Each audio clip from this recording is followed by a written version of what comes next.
आजच्या आपल्या कार्यक्रमाला आजचा मी टॉपिक घेणार आहे, आशीर्वादाची शक्ती कशी असते. जेव्हा महाभारताचं युद्ध ठरलं आणि युद्ध ठरल्यानंतर सगळे कुरुक्षेत्राच्या रणांगणावर गेले आणि गेल्यानंतर दोन्ही बाजूनं जे कौरव आणि पांडव समोर उभा राहिल्यानंतर शंख वाजले, त्याच्यात भगवद्गीता सांगून झाली आणि शंख वाजल्यानंतर युद्ध चालू करणार त्यावेळेस युधिष्ठिर महाराजांनी आपल्या डोक्यावर नाही का किरीट, मुकुट, धनुष्यबाण, अस्त्रशस्त्र जेवढे काही होतं ते काढून आपल्या रथावर ठेवलं आणि ते निरशस्त्र अवस्थेमध्ये पितामह भीष्माकडे चालू लागले. हे जेव्हा दृश्य अर्जुनानं पाहिलं आणि भीमानं पाहिलं की अरे आता युद्ध चालू करायचे, शंख सगळं झालेले आणि हे निघालेत कसं काय. भगवान कृष्ण अचंबित झाले. बाबा अचानक युधिष्ठिर राजाचा काही भरोसा नाही, त्यांचा विचार तर बदलला नसेल का, समर्पण तर करीत नसेल. श्रीकृष्ण चिंतित झाले. आता भगवंत परमात्मा सगळं जाणतात, पण बाह्य लीला कसे करतात. आणि केल्यानंतर हे दृश्य भीमानं पाहिलं आणि भीमानं युधिष्ठिर महाराजांना अनुकरून सगळे गदा आपली काढून ठेवून दिली. युधिष्ठिरानं तेच केलं, नकुल सहदेवाने ते केलं आणि हे केल्यानंतर भगवान कृष्ण सुद्धा यांच्या सोबत गेले. कारण भगवंत जसे डोळ्याची पापणी असते, डोळ्याचं रक्षण करते, तसेच भगवंत आपल्या भक्ताचं रक्षण करतात. म्हणून भगवंत त्यांच्यासोबत गेल्यानंतर इथे युधिष्ठिर महाराजाने पितामह भीष्म यांना नाही का नमस्कार केला आणि म्हणले, पितामह तुम्ही आता आम्हाला आशीर्वाद द्या, आम्ही विजय करू. बाह्य पाहिलं तर आमच्याकडे शक्ती नाही आहे, ऐश्वर्य पण नाही आणि तुमच्या इतकी सैना पण नाही, पण तुमचा जर आशीर्वाद असेल तर आम्ही विजय होऊ. आणि मग जसं म्हटल्यानंतर पाची पांडवांनी त्यांना साष्टांग दंडवत घातला आणि जसा साष्टांग दंडवत घातल्यानंतर पितामह भीष्म काय म्हणतात, विजय भव. आंतरिक हृदयातून त्यांनी काय केलं, आशीर्वाद दिला. बाह्य गोष्टीतून पाहिलं तर दोघं एकूणाकाचे शत्रू. आपण या जगामध्ये थोडं भांडण झालं ते एकूणाकाचं तोंड बघत नाहीत, पण समोर शत्रूला जाऊन आशीर्वाद मागणं ही साधी गोष्ट नाही आहे. आणि मग पांडव गेल्यानंतर पांडव पितामह भीष्मानंतर गुरु द्रोणाचार्याकडे गेले आणि गुरु द्रोणाचार्याला सेम दंडवत केला. आणि त्यावेळेस आपल्या गुरु द्रोणाचार्यानं सुद्धा काय दिलं, यशस्वी भव. त्याच्यानंतर पुन्हा कृपाचार्यानंतर कोणाकडे गेले ते, द्रोणाचार्य कृपाचार्याकडे गेले आणि कृपाचार्य नंतर परीक्षित महाराजांचे ते गुरु झालेले. तर असे कृपाचार्याचा सुद्धा आशीर्वाद. म्हणजे तिथं जेवढे काही वरिष्ठ होते, त्यांचे जे शत्रू होते त्यांना माराय आले होते, अशा सगळ्यांकडे गेल्यानंतर सगळ्यांचे आशीर्वाद घेतले. आणि त्यावेळेस महाभारतामध्ये पितामह भीष्म एक सुंदर श्लोक म्हणतात, आशीर्वाद परम नास्ती नास्ती शापम समम भयम. ह्या जगामध्ये पांडवांनो, ह्या जगामध्ये आशीर्वाद परम नास्ती, याच्यापेक्षा मोठं वरदान कोणामध्ये होऊ शकत नाही. आणि शापम सम न भयम, शापासारखं मोठं भय या जगामध्ये दुसरं कोणतं नाही. म्हणून तुम्ही वैचारिक आपली मतभिन्नता होती, पण तुम्ही मनाची मनभिन्नता नाही ठेवली. आणि ह्या अवस्थेमुळं मी तुम्हाला नाही का आशीर्वाद देतो. तर तिथे वेदव्यास म्हणतात, भले बाह्य किती तुमची शत्रुता असेल, पण जेव्हा तुम्ही एखाद्याकडे समर्पित होतात, त्याच्याकडून आशीर्वाद घेतात ना, तर त्यावेळेस नाही का साहजिक त्याच्या हृदयातून तुम्हाला आशीर्वाद देतात. बाह्य शक्ती तुमच्याकडे कोणतीही नसेल, पण तुमच्याकडे आशीर्वाद जर असेल तर तुम्ही ह्या जगातले नाही का मोठमोठ्या संकट आणि समस्याला सुद्धा पार करू शकतात. म्हणून सांगण्याचा मुद्दा असा आहे की इथे ऋग्वेदामध्ये असं म्हटलेलं आहे, 10वा त्याचा आणि श्लोक 10वा स्कंद 63 अध्याय श्लोक नंबर 12 मध्ये, श्रेयानी सर्व भद्राने न इच्छन्ति समय. म्हणजे सत्पुरुष आणि ऋषीचे शुभ आशीर्वाद मिळाला तर सर्वांचं कल्याण होते. इथं तो श्लोक कोट करतात त्याला रेफरन्समध्ये, की श्रेयानी सर्वांनी भद्रम, की सगळ्यांना जर आशीर्वाद दिला आणि त्याच्यातल्या जीवनातले अभद्र नष्ट होऊन काय होतात, न इच्छन्ति तो भी समय. याच्यापेक्षा दुसरं कोणतं नाही. जे ऋषी मुनींचे वरिष्ठांचे जेव्हा आशीर्वाद आपल्याला भेटतात तर मोठं होतं. आणि शापम समम न भय, याच्यापेक्षा मोठं भय नाही. आणि शाप कसा होतो म्हणतात, पहिल्या काळात शाप द्यायचं, बा तू आजगर होऊन जा, तू हे होऊन जा, ते होऊन जा. कलियुगामध्ये आपण एवढं बोलतो, कोणाला शाप का लागत नाही. तर आपली वाणी पदम पदम खोटं बोलतो म्हणून आपल्या वाणीचा एवढा प्रभाव होत नाही. पण टळटळात असतो ना, मनातून हृदयातून जेव्हा एखादं तुमचं कोणी वाईट करत असेल आणि तुम्ही मनातून त्याच्याबद्दल अंतरत नाही का, ते टाळटाळ देतात त्याला, तर त्याचा नाश होतो. आणि याचं वर्णन काय आहे शास्त्रामध्ये, जेव्हा दमयंती जात होते, नल गायब झाले आणि दमयंतीचं रूप पाहून नाही का तिथे तो शिकारी एवढा प्रलोभित झाला, पण ती म्हटली की माझी जी शक्ती आहे स्त्री शक्ती, मी याचा नाश करून टाकेन. म्हणजे तिनं आतून काय दिलं, शाप देऊन टाकला आणि त्या शापामुळं लगेच मृत्यू पावलं.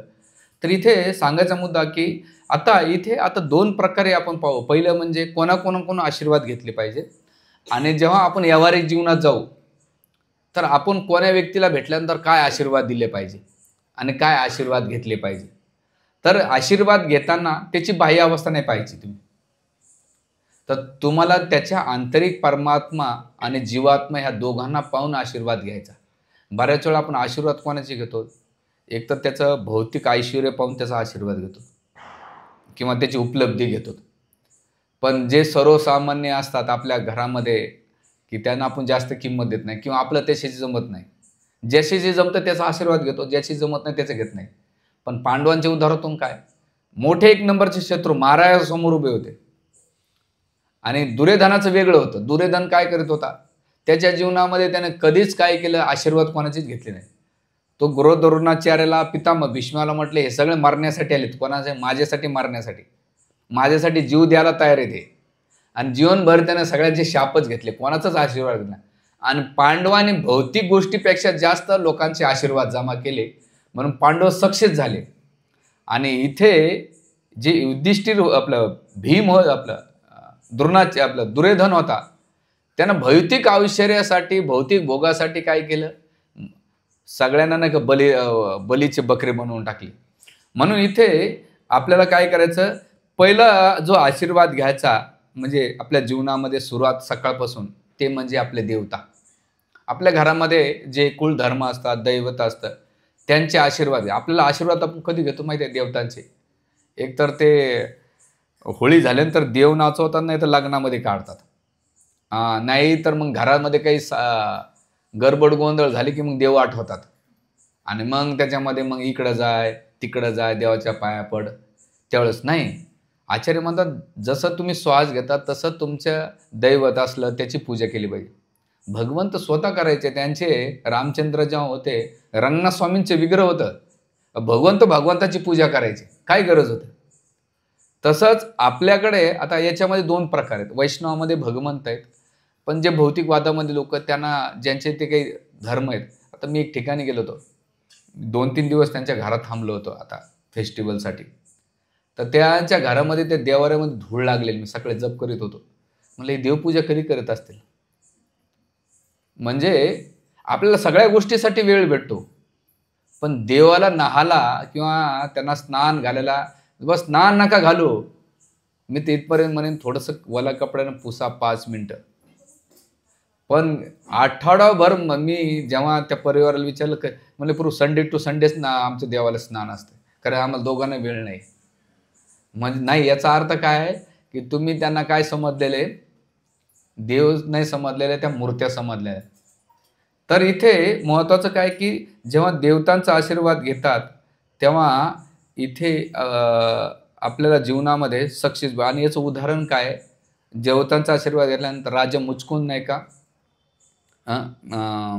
देवतांमध्ये युद्ध केलं. एवढं युद्ध केल्यानंतर ते म्हटले की आता मी थकलोय, मला काहीतरी वरदान द्या, मोक्षाचं वरदान द्या, मुक्तीचं वरदान द्या.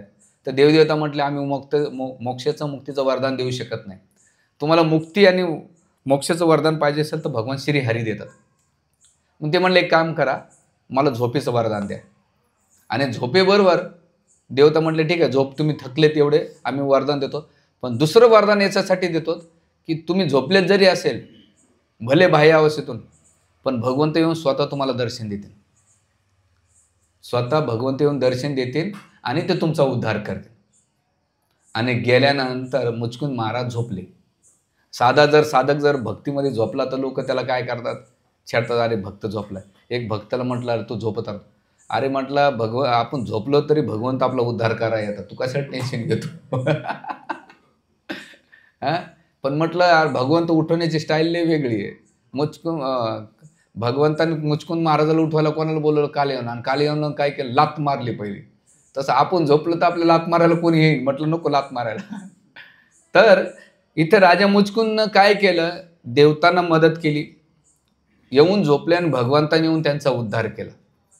म्हणजे तुम्ही ज्या देवतांची पूजा जरी करत असेल, भक्तीमध्ये आल्यानंतर बरेच लोक देवतांच्या प्रती अनादर करतात. ते भगवंताचे अनन्य भक्त आहेत, भगवंताच्या मॅनेजमध्ये सेवा करतात. भगवंतांची अंतरंगा शक्ती जी राधाराणी आहे ती गणपतीची पूजा करते. त्याच्यानंतर जी रुक्मिणी आहे ती अंबिकाची पूजा करते. जी गोपी भगवंताच्या प्रिय त्या कात्यायनीची वर्शिप करतायत. हां, आपण एवढे शुद्ध भक्त नाहीत अजून, पण आपण याचा अर्थ हे नाही की ते परमश्रेष्ठ आहेत, पण त्यांचा आशीर्वाद आपल्या जीवनात राहिला पाहिजे. भक्ती करीत असताना कधी आपण नाही का त्यांना दुर्लक्ष करता कामा नये. म्हणून देवतांना नेहमी आशीर्वाद करा, देवतांचा जमा करत राहा. आणि भगवंत स्वतः जेव्हा इंद्राला भेटले तो इंद्राला वरदान मागितलं काय? तर म्हटले मला भक्तांची सेवा घडू द्या. जेव्हा कोणता प्रसंग झालेला तो भगवंत ते आशीर्वाद मागतात. याचा गोवर्धन लीलाच्या गोवर्धन नाही, आणखीन एक 5 टाइम झालं पारिजातच्या याच्या प्रसंगानंतर येते. हां, सत्यभामाच्या याच्यामध्ये 5 टाइममध्ये येते की तिथं भगवंत देवतांना म्हणतात मला आशीर्वाद द्या. आता भगवंत आशीर्वाद मागतो कोणाकडून? की मला नाही का माझ्या भक्तांची सेवा घडली पाहिजे. हा एक प्रसंग मला ते जास्त आठवत नाही. तर हे पहिलं देवतांचा आशीर्वाद, आणि मग हे महत्त्व. दुसरं आशीर्वाद कोणाचा घेतात? गुरुचा. तर गुरुचा आशीर्वाद काय? तर इथे सांगितलेलं आहे गुरुकृपा ही केवलम शिष्य परपरा रक्षणम. जर एखाद्या व्यक्तीनं गुरुची कृपा प्राप्त केली त्याला भगवंत भेटलेले. म्हणून आपण कोणताही श्लोक म्हणताना काय म्हणतो?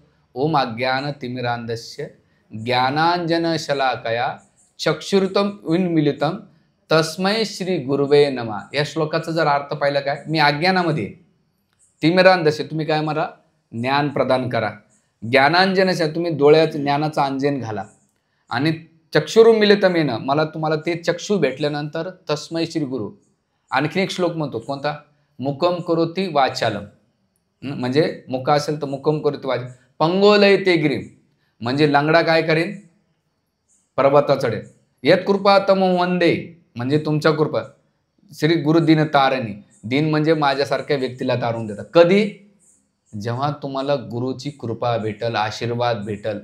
म्हणून आपण जेव्हा गुरु अष्टकम सकाळी म्हणतो तर तिथे त्या गुरु अष्टकांमध्ये काय गुरु काय करतात? त्या भक्तांना जेव्हा त्यांच्या आदेशाचं पालन केलं तेव्हा गुरुचे आपोआप आशीर्वाद भेटतात.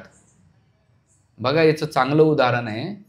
जेव्हा समुद्र मंथन झालं आणि समुद्र मंथन झाल्यानंतर देवता बलशाली झाले होते. मग इथे दैत्यगुरु शुक्राचार्यानं काय केलं? बली महाराजाला संजीवनी यानं नाही का विद्यानं नाही का जिवंत केलं. आणि मग जिवंत केल्यानंतर बली महाराजाने एवढीच सेवा केली गुरु याची शुक्राचार्यांची. आणि शुक्राचार्याच्या आशीर्वादामुळं त्यांनी काय केलं? पुन्हा स्वर्गावर काय केलं? विजय प्राप्त केला. म्हणजे अमृत असून सुद्धा, अमर सुद्धा असून सुद्धा ते पराजित झाले. यांनी केवळ गुरुची सेवा केली. आणि त्यावेळेस हे इंद्र बृहस्पतीकडे गेले आणि म्हटलं असं कसं काय झालं? ते म्हटलं नाही, यांनी गुरुची एवढी चांगली सेवा केलेली आहे आणि त्या सेवेमुळं, गुरुच्या कृपेमुळं आता त्यांचं काळ आलेला आहे. आणि तिथे त्या आशीर्वादामुळं स्वर्गावर पुन्हा बली महाराजांचं राज्य स्थापित झालं. तर सांगण्याचा मुद्दा असा आहे की आपल्या जीवनामध्ये आपण गुरुचे आशीर्वाद कधी घेतो? गुरुचे आशीर्वाद जेव्हा निघतात की जेव्हा गुरुच्या तंतोतंत विचाराचं पालन केलं तरच आशीर्वाद भेटतात. 1-2 प्रकार आहेत भक्तीमध्ये, गुरुला मानणं आणि गुरुनं सांगितलेलं मानणं. आपण गुरुला मानतो, सोपं आहे. लक्षात येतं तुमच्या? काय येतंय? गुरुला मानणं सोपं आहे, पण गुरुनं सांगितलेलं कठीण आहे.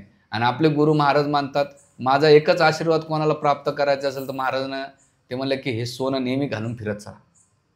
आपल्या गुरु महाराजांचा मूड काय? तुर्नादपी सुनेचे ना तरोरोपी सहिष्ण ना अमानेन मान देना कीर्तनीय सदारे. का बरं महाराजाने हा दिलेला? याच्यावर मी जेव्हा डीपमध्ये ऐकलं ना एक लेक्चर, त्याच्यामध्ये महाराज म्हणतात की माझा शिष्य जर भेटला तर त्याला सगळे गुण प्राप्त होतात. काय?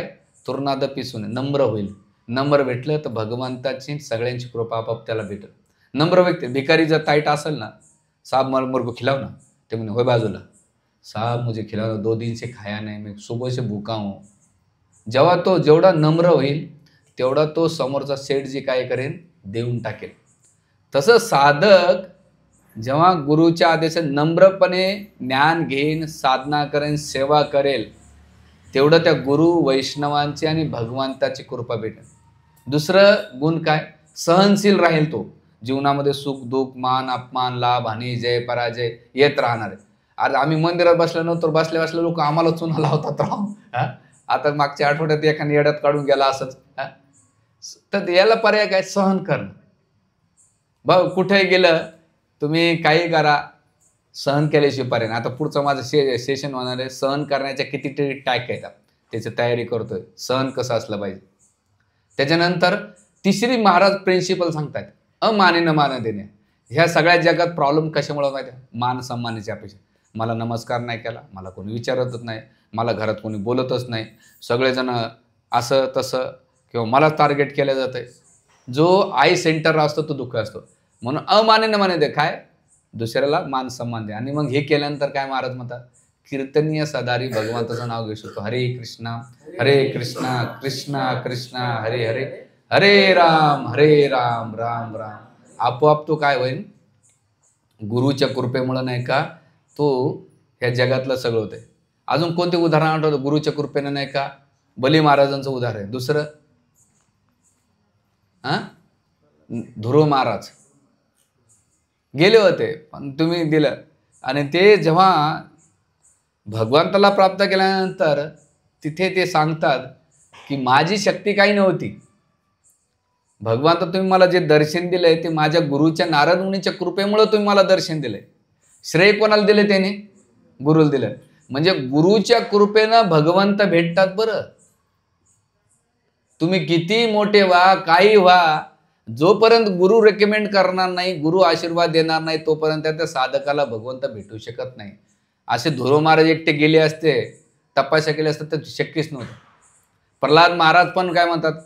माझ्यावर जी कृपा केलेली, मला जे ज्ञान भेटलं, माझी जी काय आसक्ती वाढली, जेव्हा मी आईच्या गर्भात होतो, कैयदेवीच्या गर्भात होतो, तर माझे गुरु नारद मुनीने माझ्या आईला भागवत कथा सांगितली. ते कथेमुळे मी भगवंताला प्राप्त करू शकलो.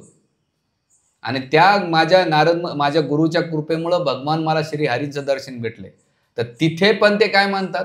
मी तर एकदम असुर कुळात जन्माला आलोय, उग्र जाता, माझं कुळ काय होतं, माझं काय अवस्था होती, काय नाही, पण मला जी कृपा आशीर्वाद भेटला ते माझ्या गुरुच्या कृपेमुळे भेटलं.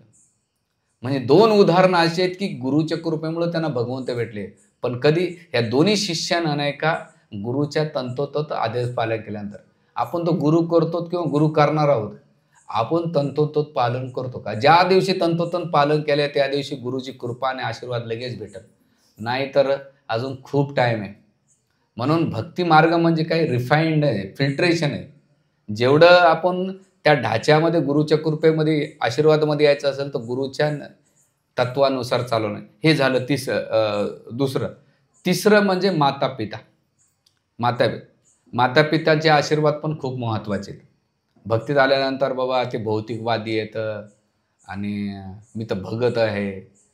नाही भाऊ, मोठमोठे गुरुच्या माता पित्याच्या, म्हणून मातृपितृ देवो भव सांगितलेले, आचार्य देवो भव, म्हणजे गुरुदेव देवता देव भव सगळ्यांचं वर्णन केलेलं आहे. मातृदेव पितृदेव भव तैत्रोपनिषदामध्ये. पण ज्याने प्रामाणिक मातापित्यांची सेवा केली भगवंत त्यांना सुद्धा भेटायला येतात. याचं महाराष्ट्रातच चांगलं उदाहरण आहे, ते म्हणजे पुंडलिकाने केवळ आई मातापित्याची सेवा केली. सेवा केल्यानंतर भगवंत स्वतः आले. आल्यानंतर भगवंत स्वतः दर्शन देत होते. पुंडलिक काय म्हटले? वेटिंग करा. आपण भगवंताच्या वेटिंगमध्ये असतो. भक्ताची किती ताकद आहे की भगवंताला वेटिंगमध्ये ठेवलंय. किती दिवसापासून? 28 युगापासून. अजून बी पुंडलिक तिथंच आहेत. आणि भगवंत कंबरे वाट देऊन बघतात, आता तरी पुंडलिक येईल, नंतर तरी येईल. पण पुंडलिक का गेलं नाही? त्याला माहिती आहे बद्धजीव कितीतरी या जगात येतील, यांचा उद्धार कसा होईल? मी जर आताच भेटलो तर जातील भगवंत निघून. ते आपल्यासाठी धरून ठेवले पुंडलिकानं भगवंताला. म्हणजे भगवंत भक्तासाठी अजून वेटिंग करतायत. जसं तुम्ही परिक्रमा करता, गोवर्धन परिक्रमा, तिथे एक पुचरी का लोटा बाबा आहे. पुचरी का लोटा बाबा आहे. भगवान कृष्ण म्हटले की मी एक दिवस निश्चित येणार आहे आणि मी जेव्हा येणार आहे. भगवंत जाऊन 5000 वर्षे झाली, अजून तरी येत आहेत भगवान. पुचरी का लोटा बाबा वाट पाहतो अजून. का? भक्त नाही का भगवंतासाठी वाट बघता. म्हणून इथे पुंडलिकाचं उदाहरण, ध्रुव महाराजांनी काय केलं? नुसतं मातेच्या आदेशाचं पालन केलं, आशीर्वाद घेतले. तिने सरळ सांगितलं की बाळा, माझ्याकडे पहिली गोष्ट, जो वाईट करतो त्याचं वाईट करू नये आपण. ते कर्म जसेच तसे आपल्याला वापस येतात. म्हणून भले सुरुचीने तुझ्यासोबत दुर्व्यवहार केला. आता मी लेटेस्टमध्ये यांचं पुस्तक वाचतो मी, गौरांग दर्शन प्रोचं. एवढं सुंदर आहे ध्रुवावर. मी आल्यानंतर ते बऱ्यापैकी झालं पुस्तक. म्हणलं यार रिपीट वाचावं हे पुस्तक, लई भारी पुस्तक आहे. काय लेसन दिले त्यांनी त्या पुस्तकामधून ध्रुवाच्या. कृष्णनंदपूर्ण एका 2 दिवसात वाचून काढलं. मी जसं घेतलं आता नेमकं माझा भागवत कथा आली म्हणून मी ते बाजूला ठेवतो. मला ते मोहच आवरण ते पुस्तक वाचायला, आणि प्रत्येकाला मी तर देईन तुम्हाला ते वाचायला. लय सुंदर पुस्तक आहे. त्याच्यामध्ये सुरुचीचा मूड सांगितलेला आणि सुनीतीचा. सुनीती काय म्हणते, बाळा जाऊ दे सोडून, पण मी तुला मदत करू शकत नाही, आणि जे तू आईचं प्रेम अनुभवतेस ना, याच्या 1000 पटीने लाखो पटीचं तुला प्रेम प्राप्त करायचं असेल तर ते श्रीहरीकडे जा.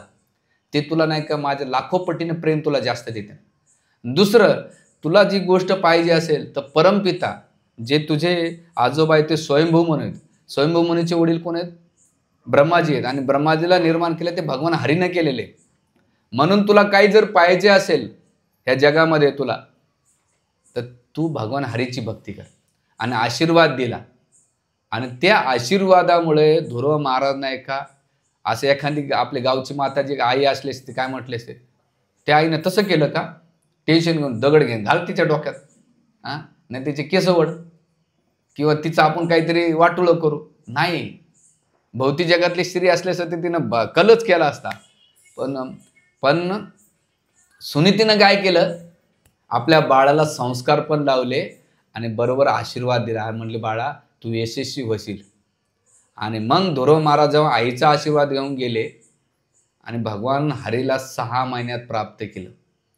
आणि मग तिथे आचार्य लिहितात एका याच्यामध्ये, ते म्हणतात की ध्रुव महाराजाला माहीत नव्हतं कुठं जायचं काय जायचं, पण आईनं आशीर्वाद दिला आणि मार्गदर्शन केलं. 2च गोष्टी केल्या. ह्या मार्गाने जा, तुला ते गंतव्य जाशील. दुसरी गोष्ट, तू ज्या गोष्टीसाठी त्याला चाललास त्यासाठी माझे आशीर्वाद तुझ्यासोबत राहतील, काळजी करू नको. ह्या जगामध्ये रक्षण करणारं करविता तेच आहेत, मी काहीच करू शकत नाही. मी तुझे थोडे सुद्धा समस्या सॉल्व करू शकत नाही, कारण मीच आबल आहे. तुझे पिता मला नाही का दुय्यम दासीच समजतात मला. तुम्ही काय, तू जाय भगवान हरीकडे. आणि गेल्यानंतर आईच्या आशीर्वादामुळे भगवंत भेटले. आणि भगवंत भेटल्यानंतर जेव्हा ध्रुव महाराज जात होते त्या आशीर्वादामुळं, तर ध्रुव महाराज विचार करू लागले की अरे मी तर चाललो, पण माझे काय आई काय? नंद संनंद काय म्हणतात, अरे तुझ्या पहिले तुझ्या आईचं विमान चाललेलं आहे. म्हणजे ते संबंध काय होते, भौतिक जगात पण त्यांचे संबंध राहिले आणि वैकुंठात सुद्धा संबंध राहिले त्यांचे. याला म्हणतात शाश्वत संबंध. जेव्हा आपण आपल्या गोष्टीमध्ये भगवत भक्तीसाठी आशीर्वाद देतो ना, मी मंदिरात असे काही ब्रह्मचारी पाहिले. एक ब्रह्मचारी होते, 2-4 ब्रह्मचारी. त्यांनी नेहमी जीवनात आई वडिलांचा एवढा टळटाळ घेतला. आज एक ब्रह्मचारी आहे तर आता ते फिरत राहतं तिकडे तिकडे. अक्षरशः त्याने आई वडील निस्तर रस्त्यानं पाहायचा, आज तरी माझं बाळ येईन, आता तरी बाळ येईन. मेल्यानंतर अंत्यविधीला सुद्धा गेले नाहीत. पहिले नाही का वडील वारले बापाच्या मुलाच्या वाट पाहून. एकुलता एक मुलगा होता, 4 बहिणी होत्या. नंतर वडील वारले आणि शेवट अंत्यविधी सुद्धा नाही केली, त्या जावयानेच अंत्यविधी केली. आई येड्यासारखी रोज रस्त्यावर जायचा, माझा मुलगा येईल, माझा मुलगा येईल, माझा मुलगा येईल. शेवटपर्यंत भाऊ भेटायला गेला नाही. मी ब्रह्मचारी आहे, सगळी मोहमाया आहे, घाल चुलीत तुझी जे काही असेल. नालायकांनो, तुम्हाला या जगात जर ज्याने जन्म दिला आहे त्याच्या प्रती तुमचा स्नेह नसेल तर ते पांडुरंगाच्या प्रती तुम्हाला काय स्नेह येणार आहे तुम्हाला? आणि त्या ब्रह्मचार्याचे भक्ताचे असे हाल येतात, तो एका ठिकाणी कधीच टिकत नाही. त्याचं शारीरिक स्वास्थ्य चांगलं नाही, त्याला कोण्या गोष्टी सक्सेस भेटत नाही. आणि आता एवढं त्याचे दैनंदिन एका टायमाला असा टॉप मोस्ट व्यक्ती होता तो. त्याचे प्रवचन, त्याचे कीर्तन ऐकायला लोक वेडे व्हायचे. दुसरा एक ब्रह्मचारी नाशिकमधलाच होता, त्याचे वडील हे करायचे तळतळ. आणि नंतर तो सेलिब्रिटीच्या नादी लागला, आश्रम सोडला, लग्न केलं. त्याच्यात बी त्याच्या वैयक्तिक जीवनात एवढे कल झाले. नंतर त्याला सांगितलं की बाबा तुम्हाला पितृदोष झाले. दोन्ही 3 घटना मी मंदिरात डोळ्यानं पाहिलेल्या आहेत. अरे तुम्ही ज्ञान घेता याचा अर्थ हृदय कठोर नसलं पाहिजे, तुमचं सॉफ्टनेस असला पाहिजे. आपले मोठमोठे आचार्य श्रीपाद आदि शंकराचार्य ते जेव्हा संन्यास घ्यायचा होता त्यावेळेस ते म्हटले, आई तू जर आशीर्वाद देत असेल तर मी संन्यास घेतो, नाही ते घेत नाही. मग आदि शंकराचार्यानं ती माया निर्माण केली आणि मग ती म्हणते बाळा तू जा, तू मरण्यापेक्षा जिवंत राहून संन्यास घे. पण शंकराचार्य काय म्हणतात, जेव्हा तुला गरज राहील ना तेव्हा मी तुला मदतीला येतो. आणि मग शंकराचार्य भारत भ्रमण करीत असताना जेव्हा ते गुजरातमध्ये होते आणि आई त्यांची अंतिम स्टेजमध्ये होती, अंतिम स्टेज, तेव्हा त्यांनी आईनं स्मरण केलं आदि शंकराचार्यांचं. आदि शंकराचार्य गुजरातमधून सौराष्ट्रमधून नाही का केरळमध्ये गेले आणि आईला म्हटले की आई आता मी तुला भेटायला आलो, काय पाहिजे. ते म्हण बाळा माझ्यासाठी चांगलं असेल ते दे. ते म्हणले आई तू वैकुंठात जाशील आणि मी तुला वचन देतो तू वैकुंठात जाशील इथून. बघा बाह्य गोष्टी तू पाहिलं तर आदि शंकराचार्य मायावादी होते, म्हणजे मायावादाचं तत्व, पण आंतरिक भगवंताचे भक्त होते. जेव्हा मी चरित्र वाचलं, ते पुस्तक माझ्या तुमच्याकडेच वाटतं ते, हां त्याच्यामध्ये ते दिलेलं 5 टाइम्स आहे. तिथे आदि शंकराचार्यानं आपल्या आईला वैकुंठ प्राप्त करून दिलं आणि शेवटी सगळ्या क्रिया केलेल्या. येऊन नाही मध्वाचार्य 5 सुद्धा आपण जे आपले फाउंडर, आपण ज्या परंपरेत होतो, श्रीपाद माधवाचार्य सुद्धा संन्यास घ्यायच्या वेळेस आईवडिलांची परमिशन घेतली. ज्या दिवशी तुम्ही परमिशन देणार त्या दिवशी मी संन्यास घेणार. आणि मग संन्यास घेतल्यानंतर आज बी तुम्ही श्री वैष्णवात आणि मध्वाचार्य संप्रदायात जातात ना, तर त्या संन्यासी ब्रह्मचारी घरात कोणाला बोलत नाही, पण आईला बोलतात, आईला दंडवत करतात, आईशी गप्पा मारतात. म्हणजे मोठमोठे संन्यासी जे 8-8 वर्षामध्ये संन्यास घेणारे ते आईशी बोलतात, बापाशी नाही बोलत. बाप उलटा आपल्या लेकाला दंडवत करतो कारण संन्यास घेतलेला असतो. पण आई, आता मी चिन्नजीयर स्वामी म्हणून आता वर्तमान काळात श्री वैष्णवांचे खूप मोठे संन्यासी आहेत, तुम्ही ऐकलं असेल, तुम्ही पाहिलं असेल ना, चिन्नजीयर स्वामी फेमस आहेत. ते आज बी जेव्हा आज त्यांच्या आईला जातात, महाराजांचंच वय कमी 65-70चं असेल, त्यांची आई पण महाराज गेल्या पहिले दंडवत करतात आणि आशीर्वाद घेतात. म्हणजे तुम्हाला ब्रह्मचारी आश्रममध्ये राहू की संन्यास आश्रममध्ये राहू की ग्रस्त आश्रममध्ये राहताना ते होत आहे. म्हणून ह्या दोन्ही पुंडलिकानं मातापित्याची सेवा केली. आता तुम्ही म्हणा प्रभूजी ते आमचे तर मातापिता भक्त नाही, असं कसे का ना, असं ना, पण त्यांचा आदर सत्कार करणं काम, त्यांना सेवा करणे. पुत्र गुंडा त्याचा त्रिलोकी झेंडा. पुत्राचं काम आहे की त्यानं गुंडा म्हणजे काय मारझोड नाही, पुत्र गुंडा त्याचा त्रिलोकी झेंडा, त्यानं भक्त होऊन आई वडिलांचा उद्धार करावा, एवढी भक्ती केली पाहिजे. मुलाने असो का मुलीनं असो, कारण त्याने जन्म दिला या जगामध्ये. संन्यासी असो, ब्रह्मचारी असतो, वानप्रस्थी असो, तो काय आकाशातून टपकला नाही, मातापितापासून जन्माला आलेला आहे. म्हणून हे 3रं उदाहरण देऊ शकतो. 4था आशीर्वाद कोणाचा घेतला पाहिजे, ऋषीमुनींचा, संतांचा आशीर्वाद घेतला पाहिजे. जेव्हा ते कधी दिसते तुम्हाला, ते बाह्य रूप पाहून नाही, त्यांना दिसल्याबरोबर दंडवत केला पाहिजे. आणि जेव्हा तुम्हाला दिसल्याबरोबर दंडवत करतात, आपोआप त्यांच्या हृदयातून तुम्हाला आशीर्वाद भेटेल. विजय भव, यशस्वी भव, हा असा आशीर्वाद आपण घेतला. आणि म्हणून इथे सांगतात की जेव्हा तुम्ही ऋषीमुनाचा आशीर्वाद घेता, तर त्या आशीर्वादामुळे तुम्ही जीवनामध्ये सक्सेसफुल. म्हणून एक आचार्य त्यांच्या टीकेमध्ये म्हणतात, एखादा संन्यासी ब्रह्मचारी जर आला आणि तो आल्यानंतर तुम्ही उभा राहून बसलेले असाल, तर तुमचं यश, ऐश्वर्य, प्रसिद्धी, बल, सामर्थ्य आणि नीतिमत्ता नष्ट होते. म्हणजे त्याला उठून नुसता आदर नाही जरी केला तुम्ही, तर तुमच्या 6 गोष्टींचा नाश होतो. पण तुम्ही त्याला उभा राहून आदर जरी दिला तर तुम्हाला 6 ऐश्वर्य प्राप्त होतात. नुसतं ऋषी मुनी सांगतात. आपल्याला काय, आपल्याला एवढी हॅबिट झालेली असते, आपण त्याला नाही का एकदम कॅज्युअली किंवा चिपली घेऊन देतो. याचं उदाहरण काय, सुखदेव गोस्वामी 16 वर्षाचे होते, पण त्यांच्या वयानं कितीतरी हजारो वर्षांना असलेले 88,000 ऋषी जेव्हा आले, सुखदेव गोस्वामीचं आगमन झालं कुठे, शुक्तालला. शुक्तालला आगमन झाल्यानंतर सगळे ऋषीमुनी उभा राहिले. म्हणजे त्यांच्या ज्ञानयोगी, हाटयोगी, कर्मयोगी, मोठमोठे ऋषीमुनी, वशिष्ठ, अशी देवल, विश्वामित्र मुनी, सगळे ऋषीमुनी येऊन त्यांना आदर सत्कार दिला. त्यावेळेस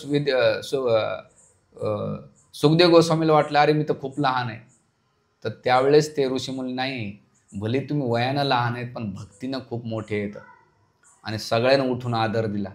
तर त्यांची भौतिक उपलब्ध नाही पाहिले, ते काय पाहिलं त्यांनी, त्यांची ती भक्ती पाहून त्यांना आदर आणि आशीर्वाद दिला. आणि सुत गोस्वामी म्हणतात की मी जे काही आता ज्ञान देतोय तो माझ्यावर ऋषीमुनींचे आशीर्वाद आहेत. आणि त्याचं दुसरं उदाहरण आहे, जेव्हा बलरामजी आले आणि रोमहर्षण सूत उभा राहिले नाही, म्हणजे ते भागवताचं मोठं प्रवचन करत होते, सगळे उभा राहिले, आदर दिला बलरामजीला, पण रोमहर्षणानं काय दिलं, आदर नाही दिला. आणि ते कोण होते, वेदव्यासाचे प्रमुख शिष्य होते, आणि त्यांच्याकडे डिपार्टमेंट कोणतं होतं, सगळं इतिहास पुराणाचं डिपार्टमेंट होतं. म्हणजे ज्ञानामध्ये एकदम प्रागंड पंडित, कथा करीत होते, पण बलरामजीला उठून आदर नाही दिला. बलरामजीने काय केलं, याला सगळं, पण याला सदाचार नाही, शिष्टाचार नाही. कुशाग्रज घेतला, गवत घेतला आणि तिथंच वध केला. मग वध घेतल्यानंतर तिथे ऋषीमुनी हातबल झाल्यावर काय करायचं, आम्ही तर आशीर्वाद दिला होता यांना. काय आशीर्वाद दिला होता, की याने अखंड कथा करावं. आम्ही काय, त्यावेळेस बलरामजी म्हणले मी जिवंत करू का, नाही. ते म्हणले त्यांचा पुत्र आहे सूत, त्याला बसवा गादीवर.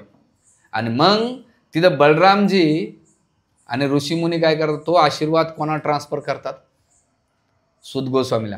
आणि सुत गोस्वामी म्हणतात मी जे काही ज्ञान सांगतोय ना, माझं काही नाही ज्ञान, ह्या सगळ्या ऋषीमुनींच्या आशीर्वादामुळे मी ते ज्ञान सांगतोय तुम्हाला.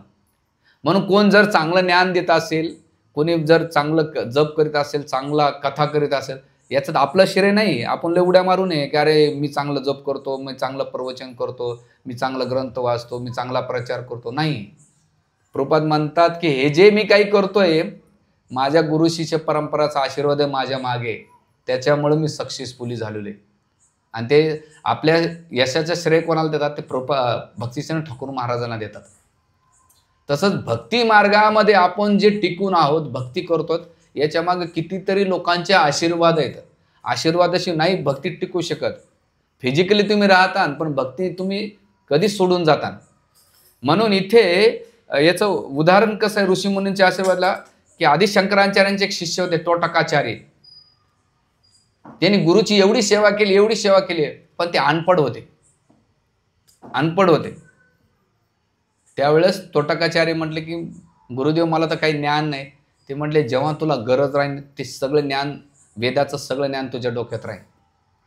मग आधी शंकराचार्यांनी जेव्हा त्यांना प्रचाराला पाठवलं नॉर्थ भारतामध्ये, तर तोटकाचार्य जेव्हा व्याससनावर बसायचे, तर ते वेदांत सूत्रावर एवढ्या सुंदर भाष्य करायचे की त्याची तुम्ही कल्पना नाही करू शकत.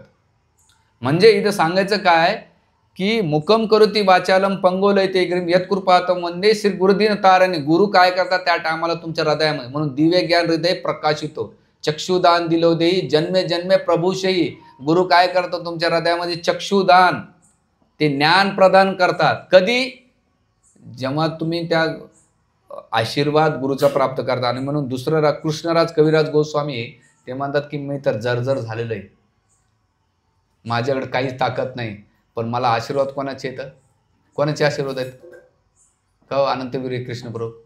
कृष्णराज कविराज गोस्वामी म्हटले कोणाचे आशीर्वाद आहेत माझ्या मागं, ते म्हणतात नित्याईचा आशीर्वाद आहे माझ्या मागं. नित्यानंद प्रभूमुळं मी वयाच्या म्हणजे 90 पार केलेली, आणि 90 वयामध्ये माणसाचा हात पण चालत नाही, पण त्याने चैतन्य चरितामृतसारखा ग्रंथाची रचना केली. हे कशामुळे केलं, जेव्हा आपण आपल्या जीवनात ऋषीमुनींचा आशीर्वाद घेतो तेव्हा आपण सक्सेस होते. हे चौथं उदाहरण आहे. पाचवं उदाहरण आहे, पाचवं आशीर्वाद वैष्णवांचे आशीर्वाद घेतले पाहिजे. म्हणून आपण मंदिरात जेव्हा कधी भेटतो, तिथं भक्त भेटला की आपण काय म्हणतो, वांछा कल्पतरुभ्यश्च कृपा सिंधू एव च पतितानां पावनेभ्यो वैष्णवभ्यो नमो नमः. म्हणजे भक्तीची सुरुवात, मंदिरात प्रवेश करायचा असेल तुम्हाला, पहिलं गुरुच्या पहिले कोणाला नमस्कार आहे माहिती आहे का, वैष्णवाला आहे. दुसरा आशीर्वाद कोण आहे, गुरु आहेत. आणि तिसरा आशीर्वाद कोण आहेत, भगवंत आहेत. डायरेक्ट जर गुरुकडे नमस्कार करायला गेले, गुरु म्हणते आणि याचं उदाहरण आहे श्रीपाद रामानुजाचार्य जेव्हा दक्षिण भारताच्या प्रवासाला निघाले एका ठिकाणी, त्याने 2 शिष्याला पाठवलं. हां, एक शिष्य श्रीमंत होता आणि एक शिष्य गरीब होता. आणि मग ते श्रीमंत शिष्याला जाऊन सांगितलं की गुरुदेव नाही का आपल्या शिष्यासोबत येतात, त्यांची खाण्यापिण्याची सोय करा. त्या शिष्याला एवढा आनंद झाला की माझे गुरु येतात, त्या खाण्यापिण्याची सोय झाली. आणि हे 2 शिष्य जे निरोप देणार होते निघून आले आणि त्या गरीब शिष्याच्या घरी गेले. वरदराज आहे त्याचं नाव विसरलो मी. तर गेल्यानंतर त्या शिष्य गरीब होता, त्याने पहिले आदर सत्कार केला, मान सन्मान दिला आणि त्यांची पहिले आवभगत केली, त्यांची चांगली सेवा केल्यानंतर म्हटले, हां आता काय निरोप ते सांगा. ते म्हटले की गुरुदेव येणार आहेत उद्या आणि तुम्ही राहा इथं. ते म्हणले नाही हरकत नाही, गुरुदेवांची सेवा करू. आणि मग हे शिष्य श्रीपाद रामानुजाचार्यांकडे गेले. गेल्यानंतर श्रीपाद रामानुजाचार्यांनी पहिले विचारलं दोन्ही शिष्याकडे काय झालं. ते म्हणले पहिल्या शिष्याकडे गेलं, जेव्हा तुमचा निरोप दिला तो एवढा आनंदी झाला, एवढा भावविवर झाला की तो लगेच सेवेला लागला. मग रामानुजाचार्य विचारतात तुमची काही तुम्हाला सत्कार केला नाही. म्हणले गुरुदेव सेवेमुळे ते तल्लीन झाले, आम्हाला विसरून गेले. जो दुसरा शिष्य होता गरीब, वरदाचार्य वाटतं, हां, त्याने म्हणे आमची आऊ भगत केली, स्वागत सत्कार केला. त्यावेळेस रामानुजाचार्य म्हटले त्या श्रीमंत शिष्याकडे न जाता गरीब शिष्याकडे जाऊया आपण. आणि आपल्या हजारो शिष्यासोबत ब्रह्मचारी संन्यासी या सगळ्या ग्रस्तांना घेऊन त्या गरीब शिष्याच्या घरी गेले. आणि त्या गरीब शिष्यानं तो जेव्हा आले पाहिलं, अरे इथं माझे गुरुदेव सगळे इथं तिथं भरपूर आले शिष्य, गुरुबंधू पण आले, गुरुदेव आले आणि मधुकरी ती एवढीच आणली. रामानुजाचार्य म्हणले काळजी करू नकोस, तेवढीच मधुकरी वाट सगळ्यांचं पोट भरेल. आणि मग तो शिष्याला जेव्हा कळालं अरे मी एवढी सोय केली गुरुदेव का नाही, ते म्हटलं की माझे प्रतिनिधी जेव्हा आले तू त्यांची सेवा नाही केली, त्यांचा आदर सत्कार नाही केला. जो माझ्या शिष्याचा आदर नाही करू शकत तो माझा काय आदर करू शकणार. तिथंच तुम्हाला दुखवलं गेलं, म्हणून मी तुझ्याकडे आलो नाही. पण जे माझा शिष्य होता ने त्याने आपल्या गुरुबंधूचा ना काय आदर सत्कार केला, तो माझा आदर सत्कार केल्यासारखा आहे. म्हणून मी प्रायोरिटी किंवा जाण्याचा तिथे केलेलं. हे तुझी चूक तुला समजावं म्हणून मी तुला हे सगळं केलं. म्हणजे गुरुदेवाने काय केलं, वैष्णवांची सेवा पाहिली तेव्हा गुरुदेव स्वतः त्या शिष्याकडे जाऊन त्याच्याकडे ती सेवा स्वीकारली. म्हणून आपल्याकडे वांछाकल्प तू म्हटलं, ह्या श्लोकाचा अर्थ काय माहिती आहे? पोपट्या सगळे म्हणतात वांछा म्हणजे इच्छा, कल्पतरू म्हणजे एक वृक्षासमान आहे. आणि ती इच्छा पूर्ण करतात, जसं दुर्वाची इच्छा पूर्ण केली. दुसरी लाईन काय, वांछा कल्पतरू बेश कृपा करतात. ते कृपा कशी करतात, आपल्यासारख्या पती जीवनावर कृपा करतात.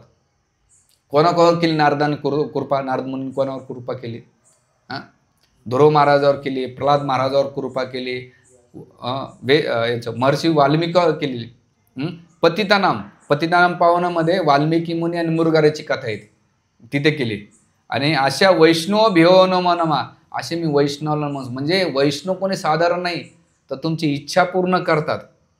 दुसरं तुम्हाला कृपा प्रदान करतात. तिसरं म्हणजे पती जीवाचं, प्रभुपादाचं चांगलं उदाहरण आहे. पती जीवाला काय केलं, त्यांनी उद्धार केलाय. म्हणजे तुम्ही वैष्णवाला साधारण नका समजू, ते कसे येतं, पतित पावन येतं. अशा वैष्णवाला आपण जेव्हा नमस्कार करू तेव्हा नाही का वैकुंठाला कशी प्राप्त. आणि याचं चांगलं उदाहरण काय, तुकाराम महाराज. जेव्हा वैकुंठाला जात होते तुकाराम महाराज, ते म्हणतात आम्ही जातो आमच्या गावा, आमचा राम राम लागत असं तुमच्या पाया, मी तुमच्या पाया पडतो, तुमचा आशीर्वाद द्या, आता मी वैकुंठात चाललोय. एखादा काय म्हटलं असता, मी चाललोय बरं तुम्ही सगळे व्यवस्थित राहा. नाही, तुकाराम महाराज जाता जाता काय म्हणतायत ना, तुम्ही सगळेजण मला आशीर्वाद द्या, मी वैकुंठाला तरी चाललो तरी.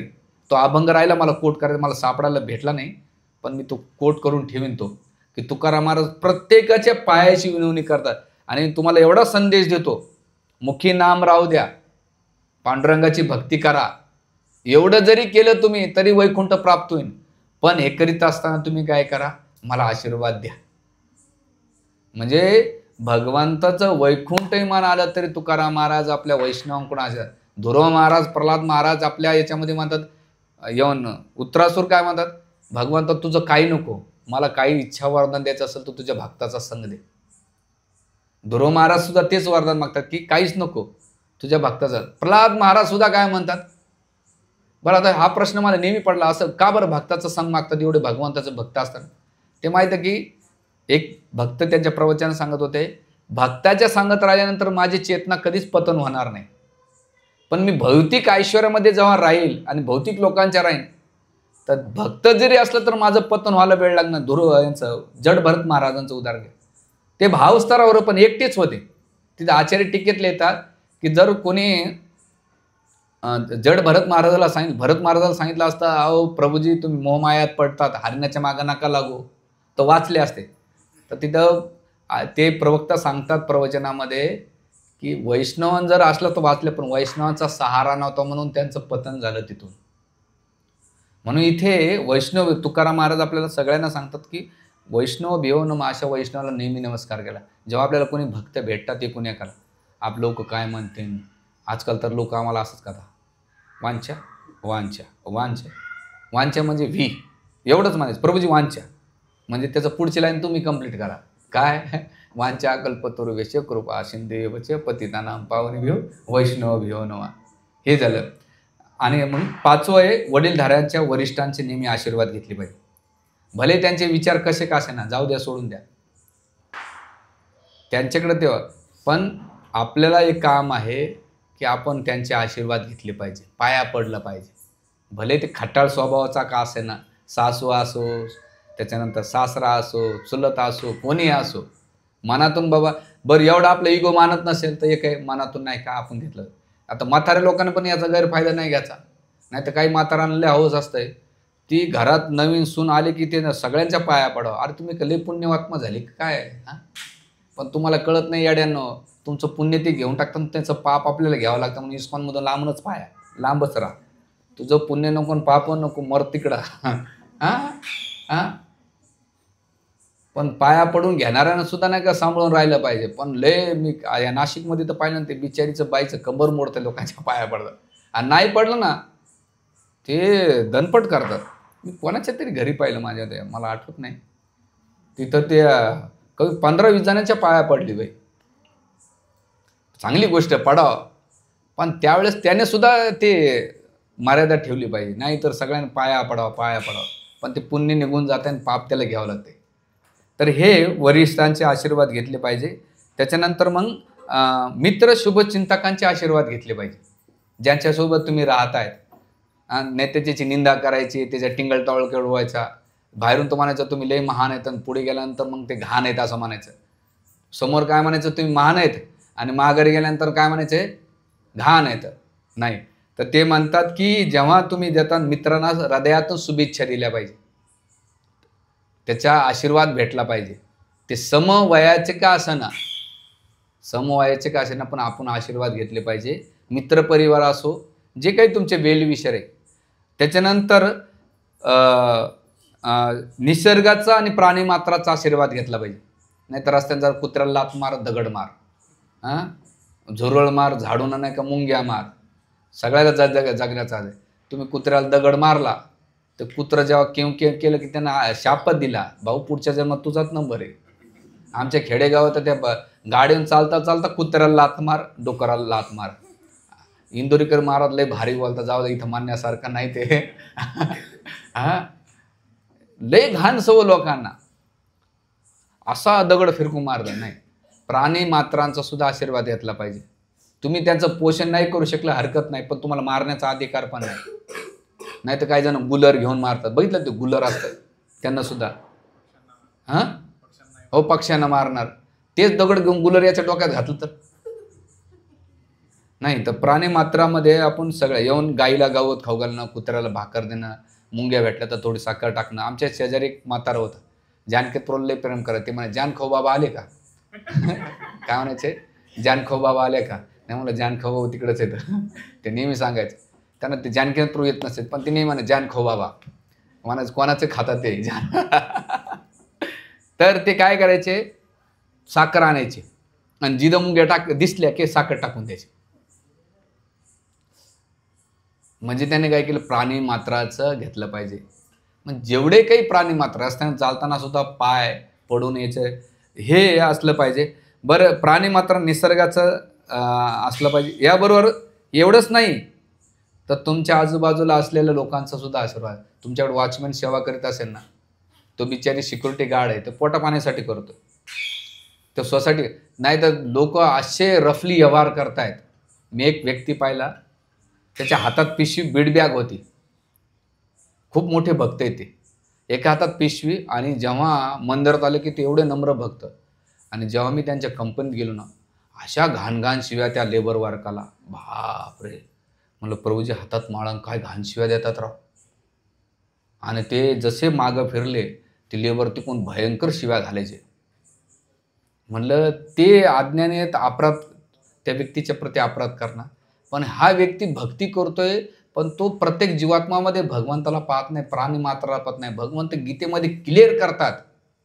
काय क्लिअर करतात? ब्रह्मभूत प्रसन्न आत्मा न शोचिती न कांक्षती सम सर्वेषु भूतेषु. तो सगळ्यांना मद भक्ती लभते परम. तेव्हा माझी भक्ती प्राप्त होते, जेव्हा तो सगळ्यांना समान दृष्टीने व्यवहार करतो. ते होत नाही, पण प्रयत्न करायचा. सम सर्वेषु भूतेषु मद भक्ती लभते परम. तेव्हा माझी भक्ती त्याला प्राप्त होते, तोपर्यंत होत नाही. आणि नंतर मला हिंमत नाही झाली त्या प्रभूजीला सांगायचं, प्रभूजी तुम्ही एवढं. पण आता कसं सांगायचं, ते वयानं मोठेच. म्हणजे असं आहे, तुमच्याकडे सफाई कामगार असेल, ते एक जण मी पाहिलं कसं, घेऊन जा रे, तुला काय डोकं आहे का, अक्कल आहे का?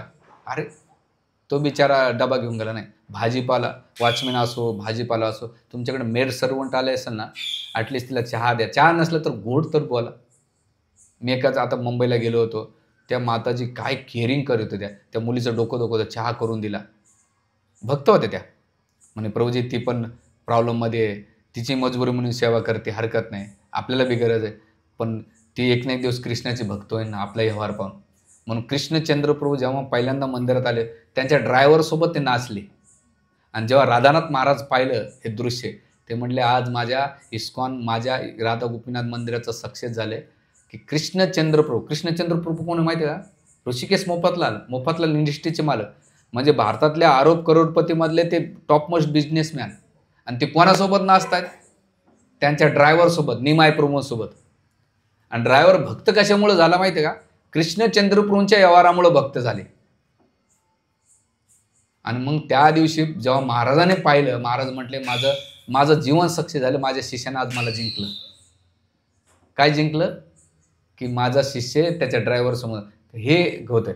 म्हणून इथे भाजीपाला असेल ना, तो त्याला धन्यवाद म्हणा, थँक्यू म्हणा, सफाई कामगार जे जे तुमच्या संपर्कात येतील, जेव्हा तुम्ही नॅचरल त्यांचे आशीर्वाद घेता. नाही तर तुम्ही लई इथं 16 माळा 32 माळा करतायत, तिलक कंठी माळा घालतायत, मोठमोठे प्रवचनं जोडतायत, पण भाजीपाल्याच्या 1 रुपयासाठी घासघीस करतात. तो बंगला बांधणार तुमच्या 1 रुपयामुळं घासघीस करतायत.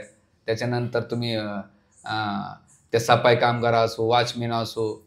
नाही बाबांनो, आपण जर यांच्याप्रती दया नाही दाखवलं ना, तर भगवंत आपल्याला, कारण भगवंताचे ते अंश येतं. याचं कितीतरी उदाहरणं देता येतात. जे कोणी तुमच्या संपर्कात येतात त्यांच्याकडून तुम्ही नुसते आशीर्वाद कलेक्ट करा. आणि हे केल्यानंतर, आणि याचं उदाहरण तुम्हाला सांगतो, भगवान रामचंद्र जेव्हा वनवासात निघाले होते, त्यावेळेस पहिल्यांदा भगवंताने कैकेयीचे आशीर्वाद घेतले. माते मी चाललो तुझ्या आज्ञेनं, तू आशीर्वाद दे, मी वनवासाचे 14 वर्ष निघून जाते. कोण करणार? ज्या आईनं शाप दिलाय वनात जा बाबा. भगवंत सीताला सुद्धा म्हटले, लक्ष्मणाला सुद्धा म्हटले पाया पाडा. लक्ष्मी म्हणजे पाहायला तयार नव्हती, पण भगवंतासमोर वाकावं लागलं. बरं, भगवंताने दशरथ महाराज, कैकेयी आणि जेवढे अयोध्येवासी होते तिथे त्यांच्या मताला किंमत नाही दिली, पण त्यांचे आशीर्वाद घेतले. मी लवकरच येईन तुमच्या भेटीला. म्हणजे सांगण्याचा मुद्दा की भगवंत स्वतः आपल्याला शिकवतात, आशीर्वाद घेतले पाहिजे. भगवंताचे भक्त जेव्हा भगवंत यायचे हस्तिनापूरमध्ये, तर पहिले कुंती महाराणीच्या पाया पाडायचे, नंतर युधिष्ठिर महाराजांच्या पाया पाडायचे, भीमाच्या पाया पाडायचे, आणि अर्जुनाला काय करायचे? आलिंगन द्यायचे. आणि नकुल सहदेव काय करायचे? भगवान कृष्णाच्या पाया पाडायचे. म्हणजे ज्याचा आदर नाही का भगवंत द्यायचे. एखादा भगवंताला काय गरज होती? याला बी आज फटाके वाजवला.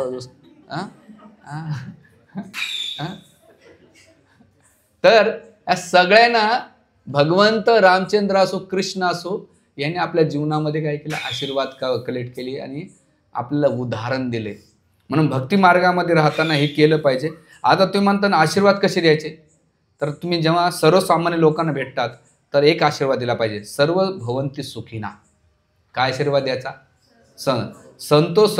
सर्व संतु निरामय. काय होईल?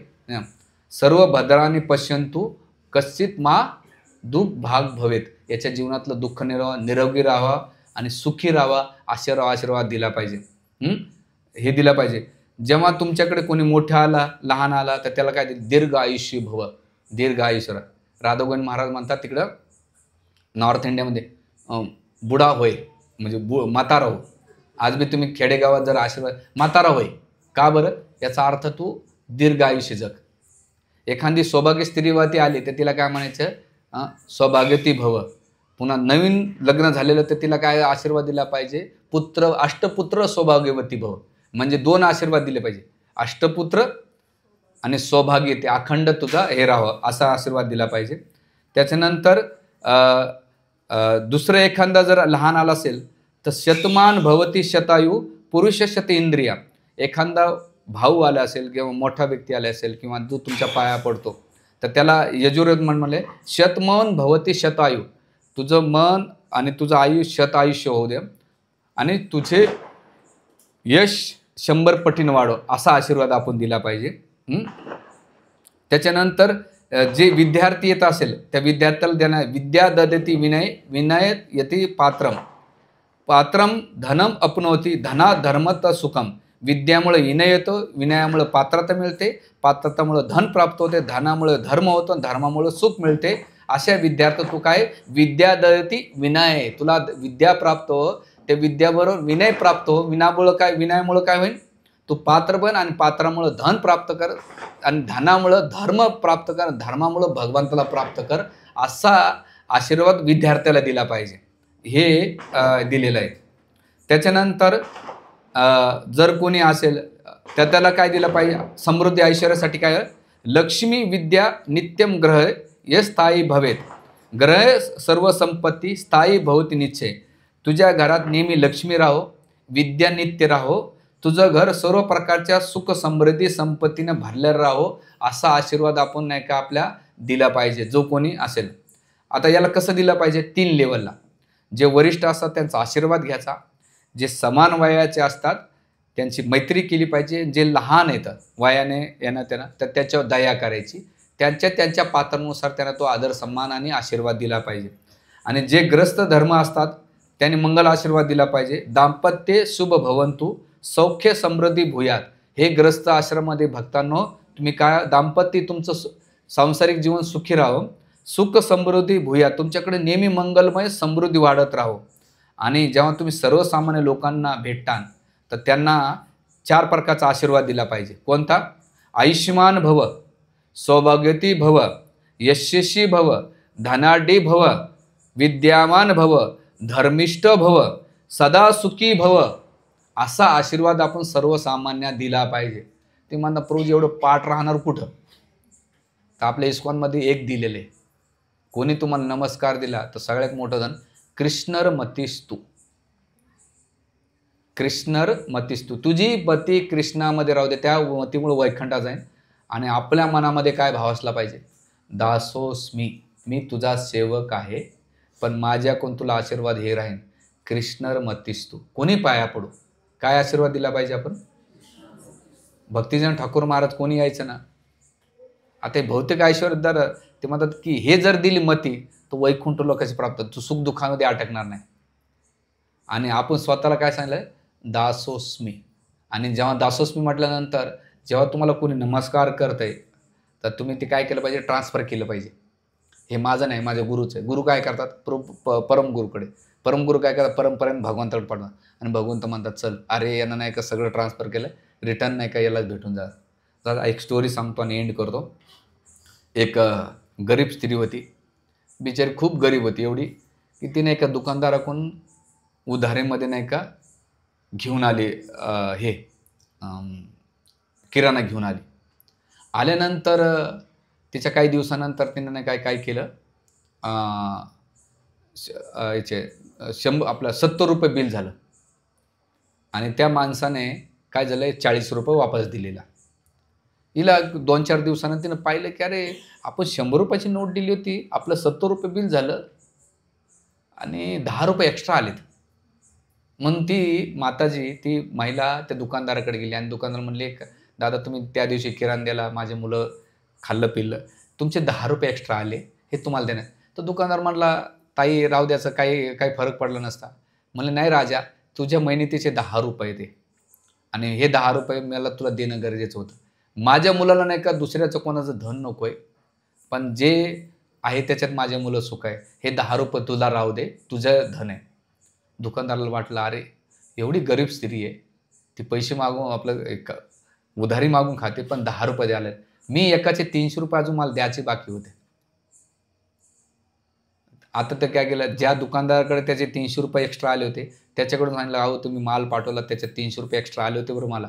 पण 6 महिने झाले देऊ का नको, देऊ का नको?" म्हणलं, "राहू द्या ना, काय फरक पडतो आपल्याला."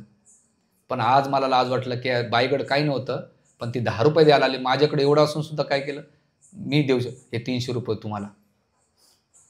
त्या होलसेल मालकाला वाटलं, "अरे, हा साधा किरकोळ दुकानदार आहे. हं, दुकानदार आहे. मी एका बाईचे नाही का 3 लाख रुपये घेतले होते 7-8 वर्षापूर्वी आणि ती बिचारी मागून परेशान झाली. आता तिचं व्याजासह देतो. माझ्याकडे काही कमी नाही आणि तिला तर नवरा बी नाही, मुलंच आहेत छोटेसे. तर मी काय करतो, ते देतो आणि म्हणून तो व्याजासह 13 लाख रुपये करून नाही का त्या स्त्रीच्या घरी पोहोचला. मला माऊली तुम्ही नाही का एवढ्या वर्षापूर्वी पैसे दिलेत आणि मी हे करत होतो. पण मला आज एक साक्षात्कार झाला. काय साक्षात्कार झाला?